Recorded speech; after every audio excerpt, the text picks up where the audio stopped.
হিন্দুস্তানের বাদশাহ কুতুবুদ্দিন আইবেক একদিন শিকার করছিলেন। দূর থেকে একটা কিছু দেখে তীর চালিয়ে দিলেন।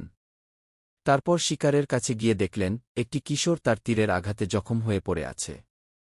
কয়েক মুহূর্তের মধ্যে সেই আহত কিশোরের মৃত্যু হল। বাদশাহ খোঁজ নিয়ে জানলেন কিশোরটি ছিল কাছের এক গ্রামে বসবাস করা এক বৃদ্ধার একমাত্র সাহারা। সে জঙ্গলে কাঠ সংগ্রহ করে বিক্রি করত এবং যা মিলত তাই দিয়েই কোনো রকমে নিজের ও মায়ের জীবন চালাত। বাদশাহ কুতুবুদ্দিন নিহত কিশোরের মায়ের কাছে গেলেন। বললেন যে ভুলবশত তার ছোড়া তীরের আঘাতে তার ছেলের মৃত্যু হয়েছে। মা কাঁদতে কাঁদতে বেহুশ হয়ে গেলেন। এরপর বাদশাহ কুতুবুদ্দিন খোদ নিজেকে কাজীর আদালতে সোপর্দ করলেন এবং নিজের অপরাধের উল্লেখ করে নিজেরই বিরুদ্ধে মামলা চালানোর আর্জি পেশ করলেন। কাজী সাহেব শুরু করলেন মোকদ্দমা। আদালতে ডেকে পাঠালেন মৃত কিশোরের বৃদ্ধামাকে। তারপর তাকে বললেন, আপনি যে শাস্তির কথা বলবেন সেই শাস্তিই দেওয়া হবে এই অপরাধীকে।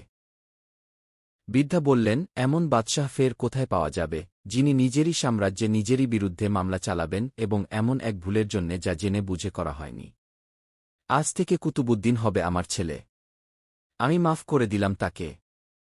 কাজী সাহেব তখন বাদশাহ কুতুবুদ্দিনকে মুক্তি দিলেন এবং বললেন, আপনি যদি আদালতে সামান্য হলেও আপনার শাহী প্রভাব দেখাতেন, তাহলে আমি আপনাকে এই বৃদ্ধার সিদ্ধান্তের উপর ছেড়ে দিতাম না, বরং আমি নিজেই আপনাকে কঠিন থেকে কঠিনতর শাস্তি দিতাম। এর উত্তরে বাদশাহ কুতুবুদ্দিন নিজের কোমর থেকে খঞ্জর বের করে কাজীকে দেখিয়ে বললেন, আপনি যদি আমার সঙ্গে অপরাধীর মতো ব্যবহার না করে আমার বাদশাহীর কথা একটুও খেয়াল করতেন, তাহলে আমি এই খঞ্জর দিয়ে আপনাকে মৃত্যুর ঘাট পার করিয়ে দিতাম। এই হল আসল বাদশাহী আর এই হল ইনসাফ।